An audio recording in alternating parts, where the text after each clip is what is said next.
Hi guys, இன்னையிலேருந்து நம்ம பாசமலர் படத்தோட ஸ்டோரி தான் பார்க்க போகிறோம். இந்த படம் வந்து 1961 வெளியான படம். இந்த படத்தோட இயக்குனர் வந்து பீம் சிங் அப்படின்றவர் தான் இயக்கியிருக்காரு. இது கண்ணதாசன் பாடல் வரிகள். ரொம்ப அற்புதமாக இருக்கும். இந்த படத்தில் வர எல்லா பாட்டுமே ரொம்ப நல்லாயிருக்கும். முடிஞ்ச அந்த சாங்ஸ் மட்டும் நீங்கள் போட்டு கேட்டு பாருங்கள், ரொம்ப அற்புதமாக இருக்கும் உண்மையாகவே. அடுத்து இந்த படத்தில் யார் நடிச்சிருக்கா அப்படின்னா சிவாஜி கணேசன், ஜெமினி கணேசன், சாவித்ரி நடிச்சிருக்காங்க. இதில் சாவித்ரியும் சிவாஜி கணேசனும் அண்ணன் தங்கச்சி கேரக்டரில் ரொம்ப அற்புதமாக தன்னோட முழு நடிப்பையும் வெளிப்படுத்தியிருப்பாங்க. சொல்ல போனோம்னா நடிப்புன்னு சொல்ல முடியாது, அண்ணன் தங்கச்சியாகவே வாழ்ந்திருப்பாங்கன்னு சொல்லலாம். ஒன் ஆஃப் தி தமிழ் மூவியில் பெஸ்ட் மூவி அப்படின்னு சொல்லிட்டு சொல்லலாம். இந்த மூவியை இப்போ இருக்க 2K கிட்ஸ்லாம் வந்து பார்த்துருப்பாங்களா அப்படின்னு தெரியல. ஆனால் முடிஞ்சால் இந்த படத்தை பாருங்கள். பார்க்க முடியாதவங்க நம்ம கதையை கேளுங்க. நானே ஓவரால் எல்லா கதையும் வர்ற மாதிரி சொல்கிறேன். ஒரு 3-4 பார்ட்டாக கூட பிரித்து உங்களுக்கு புரிகிற மாதிரி சொல்கிறேன். வாங்க இப்போ நம்ம கதைக்குள்ளே போகலாம். ஃபஸ்ட்டு எடுத்தோடனே என்ன காட்டுறாங்க அப்படின்னு பார்த்தா, ஒரு சின்ன பையன், ஒரு 17-18 வயசு இருக்கும்னு நினைக்கிறேன். பையன் ஓடி வரையான், கையில் ஒரு மருந்து பாட்டில் வச்சுருக்கான். யாருக்குன்னா அவங்க அம்மாவுக்கு மருந்து வாங்கிட்டு வரான். ஆனால் மருந்து கொண்டு வந்து கொடுக்குறதுக்கு முன்னாடியே அவங்க அம்மா இறந்துடுறாங்க.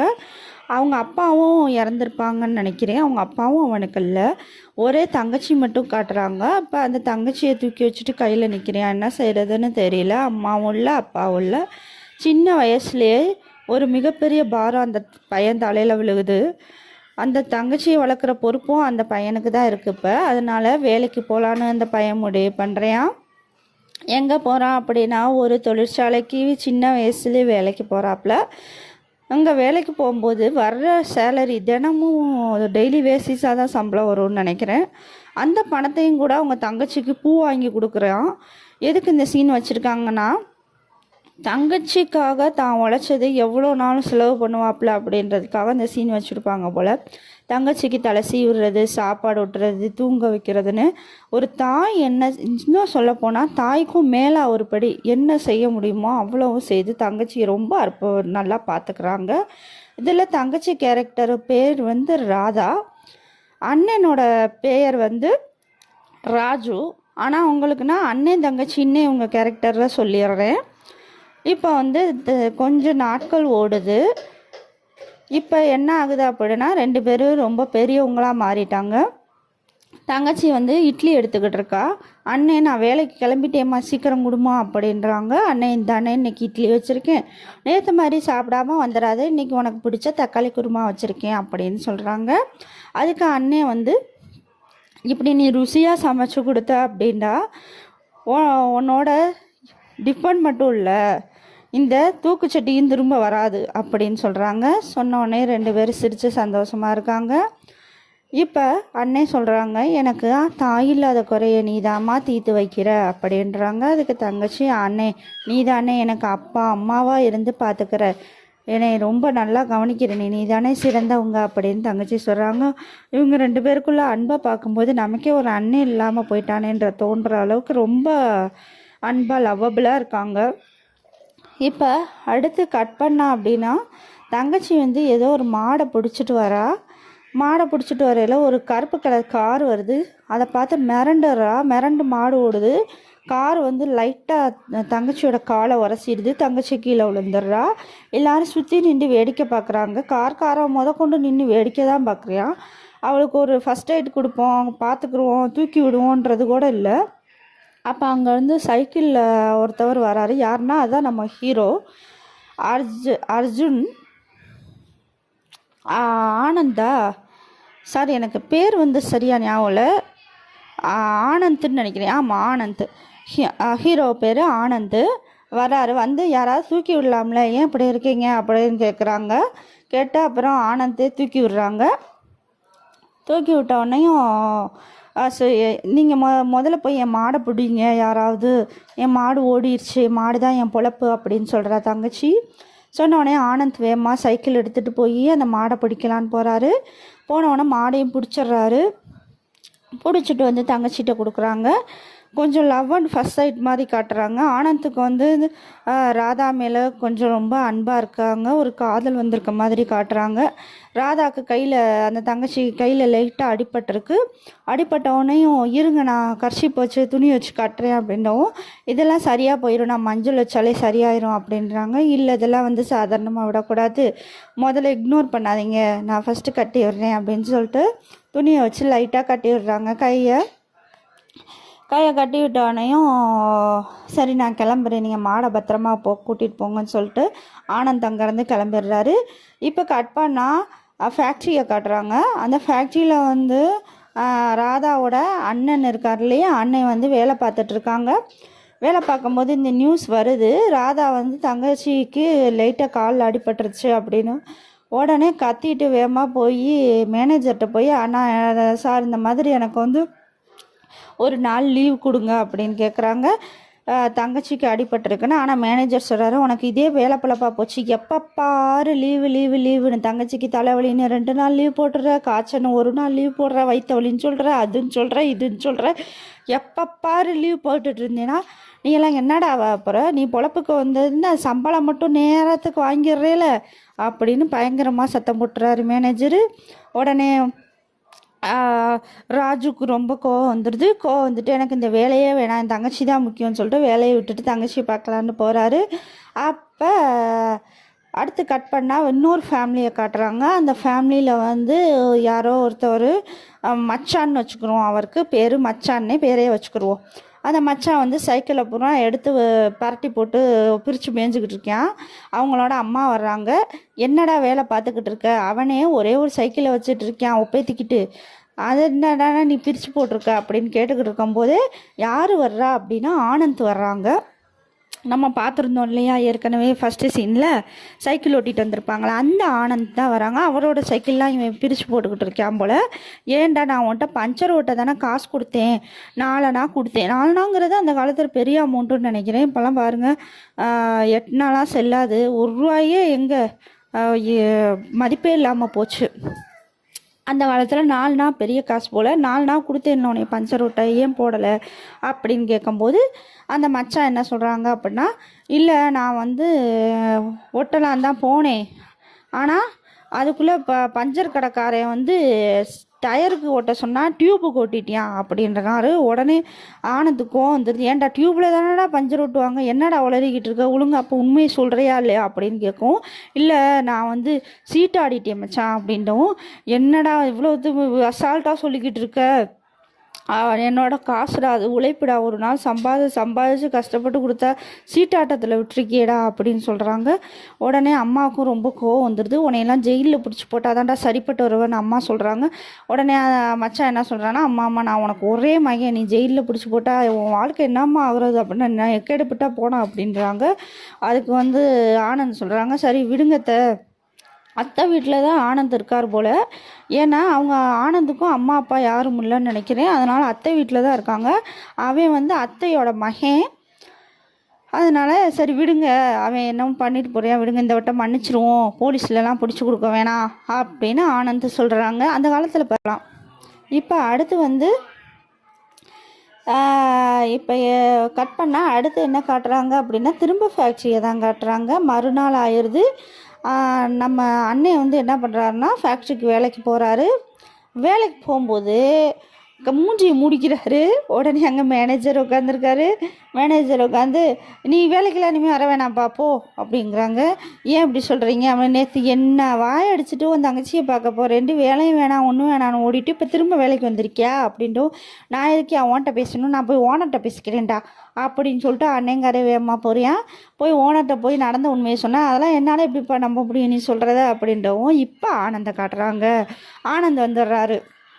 ஆனந்த் வந்து நம்ம அண்ணனுக்கு சப்போர்ட் பண்ணுறாரு. இந்த மாதிரி அவர் சொல்கிறதெல்லாம் உண்மைதாங்க, அவர் தங்கச்சிக்கு நாங்கள் தாங்க ஃபஸ்ட் எய்ட் பண்ணேன், தூக்கி விட்டேன், மருந்தெல்லாம் போட்டு விட்டேன் அப்படிங்கிறாரு. சொன்னவனையும் ஆனந்த் சொல்கிறத இந்த ஓனர் கேட்டுக்கிறாரு. ஏன்னா ஆனந்த் வந்து கொஞ்சம் அந்த ஃபேக்ட்ரியிலே கொஞ்சம் நல்லா படித்தவராக இருப்பார். அதே மாதிரி வேலையும் வந்து நம்ம அண்ணனை காட்டிலும் கொஞ்சம் ஒரு படி மேலே வேலை பார்க்குறவர். அதனால அவர் சொல்கிறத நம்புகிறாங்க. அதனால இந்த ஓனர் வந்து ஆனந்த் சொல்கிறத கேட்டுட்டு அண்ணனை திரும்ப வேலைக்கு வச்சுக்கிட்டாங்க. அதனால் இப்போ ஆனந்தும் அண்ணனும் ரொம்ப ஃப்ரெண்ட்ஷிப் ஆகிட்டாங்க. 2 பேரும் நண்பர்கள் ஆகிட்டாங்க. இப்போ கட் பண்ணால் நம்ம அண்ணனோட வீட்டை தான் கட்டுறாங்க. அவர் என்ன பண்ணிக்கிட்டு இருக்காருன்னா, அந்த காலத்தில் மர ஸ்டூல் இருக்கும் இல்லையா, சேரு, மர சேரில் வந்து வார்னிஷ் போட்டுட்ருக்காங்க. கரையான் எதுவும் பிடிக்கக்கூடாதுங்கிறதுக்காக. அதை எதுக்கு அந்த சீன் இங்கே வச்சுருக்காங்க அப்படின்னா, அந்த அன்னை வந்து அந்த செலவை கூட வெளியே யார்கிட்டையும் கொடுக்கக்கூடாது, அவ்வளோ சிக்கனமாக இருக்கிறவர் அப்படின்றத காட்டுறதுக்காக தான் அவரே அவரோட வேலையை பார்த்துக்கிறாரு. வார்னிஷ் போடுறது, செருப்பு தைக்கிறதுன்னு அவர் வேலையை அவரே பார்த்துக்கிறாரு. இப்போ யார் வர்றா வீட்டுக்குள்ளே என்ட்ரி ஆகுறான்னு பார்த்தா ஆனந்த் உள்ள என்ட்ரி ஆகுறாங்க. கையில் பூ வச்சுருக்காங்க, அதை நோட் பண்ணிக்கோங்க. கையில் கதம்பு பூ வச்சுருக்காங்க. உடனே அண்ணே வந்து வாப்பா வா, என்ன விஷயமா வந்திருக்க அப்படின்னு கேட்கும்போது இங்கிட்டும் வந்துட்டு ஆனந்தை பார்த்துட்ருக்காங்க. யாரை தேடுறாங்க அப்படின்னா அந்த தங்கச்சி ராதாவை தான் தேடுறாங்க. நமக்கு நல்லாவே தெரியுது. லவ்வை சொல்ல தான் வந்திருப்பாங்கன்னு நினைக்கிறேன். கையில் பூ கொடுத்து லவ் சொல்லலான்னு வந்திருப்பாங்க போல். ஆனால் ராதா உள்ளே இருக்காங்க கிச்சனில். இப்போ வந்து அன்னைங்காரன் என்னம்மா கையில் பூலாம் வச்சுருக்கேன் ஆனந்த் அப்படின்னு கேட்கும்போது, இல்லை இது இன்றைக்கி வெள்ளிக்கிழமை இல்லையா, அதனால் முருகனுக்கு போடலான்னு போனேன், வர்ற வழியில் உங்கள் வீடு பார்த்துட்டு போகலான்னு உள்ளே வந்தேன் அப்படின்றவும், சரி நான் கூட ஏதோ பொண்ணுக்கு கொண்டு வந்திருக்கியான்னு நினச்சேன் அப்படின்னு அண்ணன் சொல்லவும், அப்படிலாம் இல்லை ராஜு, இந்த வயசு பையங்க வந்து பூ எடுத்துகிட்டு போனாலே சாமிக்கு போடணும்னு நினச்சாலும் இப்படி தான் நினைக்கிறீங்க அப்படின்னு ஆனந்த் வந்து நல்ல பையமாக பேசிகிட்டு இருக்காரு. இப்போ வந்து பேசிக்கிட்டு இருக்கும்போதே ராதா வந்துடுறா. தங்கச்சி இந்த மாதிரி ஆனந்துக்கு போய் மோர் எடுத்துகிட்டு வாமா அப்படிங்கிறாங்க. உடனே போகிறாங்க. போய் மோர் எடுத்துகிட்டு வரும்போது அண்ணன் என்ன சொல்கிறாரு அப்படின்னா, ஆஃபீஸில் நடந்தது பூரா சொல்கிறாரு. இந்த மாதிரி ஆனந்த் இல்லைன்னா எனக்கு வேலையே போயிருக்கும்பா அப்படின்ட்டும் ஒரு ஒரு ஒரு மதிப்பு வருது ஆனந்த் மேலே நம்ம ராதாக்கு. இப்போ வந்து மோரை குடிச்சிட்டு இருக்கும்போதே பெருமையாக பேசிகிட்டு இருக்காங்க 2 பேரும். அவங்கள பற்றி பெருமையாக பேசிகிட்டு இருக்காங்க. அப்போ வந்து ராதா சொல்கிறா, எங்கள் அண்ணன் வந்து இப்படி தான் பேசிகிட்டு இருப்பார், நீங்கள் மோரை சாப்பிடுங்க அப்படின்றபோது எனக்கு தங்கச்சி தான் உயிர், தங்கச்சி தான் எல்லாமே, அவள் சிரித்தாதான் நான் சிரிப்பேன், அவள் தான் என்னால் தாங்கவே முடியாது. இந்த டைலாக்கோடு நம்ம இப்போ புது படத்தில் சிவகார்த்திகேயன் படத்தில் வச்சுருப்பாங்கன்னு நினைக்கிறேன். அந்த டைலாக் தான் இப்போ வருது.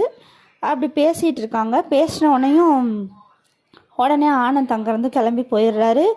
சரி நான் கிளம்புறேன் அப்படின்னு பூவை வச்சுட்டு போயிடுறாரு. உடனே தங்கச்சி சொல்கிறா, அண்ணா அந்த பூவை போய் ஆனந்திட்ட கொடுத்துட்டு வாங்க அப்படின்னு வேகமாக ஓடுறான். அதுக்குள்ளே அவன் சைக்கிளில் வந்தனால வேகமாக போயிட்டான். போடவுடனே இப்போ கையில் வச்சுக்கிட்டு முழிச்சிட்டு இருக்காரு. உடனே தங்கச்சி அந்த கையில் வச்சுக்கிட்டு திருன்னு முழிக்காமல் சாமி படத்துக்கு போடுங்க அப்படின்னு சொல்கிறா. உடனே சாமி படத்துக்கு போடுறாங்க. எதுக்கு நான் இந்த சீனை சொன்னேன் அப்படின்னா, அவங்க தங்கச்சி என்ன சொன்னாலும் அண்ணன் கேட்குறாரு, என்ன சொன்னாலும் கேட்குறாரு. அதுக்காக தான் இதை அவங்களுக்கு சொன்னேன் ஸ்பெசிஃபிக்காக. போனால் போகிறாரு, வானா வர்றாரு, அடித்தாலும் அடி வாங்கிக்கிறாரு, வஞ்சாலும் திட்டு வாங்கிக்கிறாரு. இவ்வளவு ஒரு அன்பான அண்ணன் தங்கச்சியாக இருக்காங்க. இப்போ வந்து தங்கச்சி நைட் ஆயிடுச்சு, தூங்கிட்டா. பால் காய்ச்சி அண்ணன் எடுத்துகிட்டு வராங்க. எடுத்துகிட்டு வரும்போது நல்லா அசந்து தூங்கிட்டு இருக்கா. அதனால் எழுப்ப மனசு இல்லாமல் பக்கத்துலேயே உட்காந்து தங்கச்சியை ரசித்து பார்த்துக்கிட்டு இருக்காங்க அண்ணன். தங்கச்சியோட வருங்காலம் எப்படி இருக்குமோ அப்படின்னு யோசிச்சு பார்க்குறாங்க. இங்கே கட் பண்ணால் ஒரு சாங் வருது. அந்த சாங் என்னன்னா, மலர்களை போல் தங்கை உறங்குகிறார், அண்ணன் மாலை வைப்பான். கவலைப்படாதீங்க, நான் பாட பாட்டு. இப்போ அதை கட் பண்ணோம்னா சாங் வருது. அந்த சாங் ரொம்ப நல்லாயிருக்கும், அதுக்காக தான் பாடி காட்டினேன். இந்த பாட்டை வந்து நீங்கள் தனியாக போட்டு கேளுங்க, ரொம்ப அருமையாக இருக்கும். அதில் வந்து கல்யாணம் பண்ணி குழந்தை பிறக்கிறவரை அந்த சாங்கில் காட்டியிருப்பாங்க. இப்போ அடுத்து வந்து கட் பண்ணால் நம்ம ஆனந்தை தான் காட்டுறாங்க. ஆனந்த் வந்து ஒரு சைக்கிளில் இங்கே வந்துட்டுருப்பார். அவர் எப்போ பாரு சைக்கிளில் தான் போகிறாரு. இப்போ வந்து ராதா அங்கே விறகு வெட்டி எடுத்துக்கிட்டு இருக்கா. அப்போ ஆனந்த் பார்த்துடுறாரு. பார்த்துட்டு நின்று ஏதோ சொல்ல வராரு. என்ன சொல்ல வராருன்னு நமக்கு காட்டலை, மழுப்பிக்கிட்டு இருக்காரு. உடனே ராதா கேட்குறா, என்ன தான் நீங்கள் சொல்ல வரீங்க, நீங்கள் முதல்ல வேலைக்கு போகலையா, ஏன் இங்கே நிற்கிறீங்க அப்படின்னு கேட்கவும், இல்லை உன்ட்ட நான் ஒன்று சொல்லணும், ஒரு விஷயம் முக்கியமானது சொல்லணும் அப்படின்னும்போது, என் அண்ணலாம் காலையில் சாப்பிடாம கூட வேலைக்கு போயிடுவாங்க, இவ்வளோ நேரம் ஆயிடுச்சு, ஆனால் நீங்கள் போகாமல் இருக்கீங்க, கிளம்புங்க முதல்லன்னு சொல்லிட்டு அனுப்பி வச்சிடுறா. இப்போ கட் பண்ணால் யாரை காட்டுறாங்கன்னா, ஒரு ஒரு ஒரு ரிச்சான கேலை காட்டுறாங்க. அந்த பொண்ணு மேலே வந்து மேலேருந்து அந்த மச்சான் சொல்லியிருக்கோம் இல்லையா, அவன் வந்து மேலேருந்து கடலை தின்னுட்டு தோலை பூரா மேலே தூக்கி போட்டுக்கிட்டே இருக்கான். தூக்கி போட்டுக்கிட்டே இருக்கும்போது அந்த பொண்ணு மேலே பார்க்குறா, யாரா அது மேலேருந்து ஏன் மேலே கடலை தோலை போட்டுக்கிட்டு இருக்க அப்படின்னும், அந்த பொண்ணை வந்து இந்த மச்சானுக்கு ரொம்ப பிடிச்சி போயிடுது. அதனால கரெக்ட் பண்ணணும் அப்படிங்கிறதுக்காக, உங்கள் அம்மாவை தான் எனக்கு தெரியுமே, கோயில் வாசலில் கூட கூட்டி தள்ளுவாங்க, அவங்க தேங்காவை கூட பொறுக்கி எனக்கு தினமும் தருவாங்களே அப்படின்னு, என்னையா வளர்ற அப்படின்னும் போது, உங்கள் அப்பாவையும் எனக்கு தெரியும், குதிரைக்கு நெகம் ஓட்டுவாரே அப்படின்றாரு. உடனே அதுக்கு என்னையா லூசு தரப்பா பேசியிருக்கேன், ஒன்றே எனக்கு தெரியுமா, அங்கே மில்லுக்கு எய்த்தாப்புல ஆப்பக்கடை வச்சுருப்பேல, அதுதானே இப்போ ஆப்பக்கடையில் எப்படி ஓடுது, நல்லா ஓடுதா அப்படின்னு கேட்கும். யோ, நான் யாருன்னு நினச்சியா பேசிக்கிட்டு இருக்கேன், நான் காசிநாதரோட பொண்ணியா அப்படின்னும். காசிநாதரா, காசிக்கெலாம் நாதர் இருக்காரா, ஐயா எப்படி ஊருக்கு நாதர் வந்தால் நம்ம நிலமை என்ன ஆகுறது அப்படின்னு யோசிக்கிறாரு. யோசிக்கும் போது இது ஒரு காமெடி சீன் மாதிரி தான் காட்டிகிட்டு இருக்காங்க, பயங்கர காமெடியாக தான் போயிட்டுருக்கு.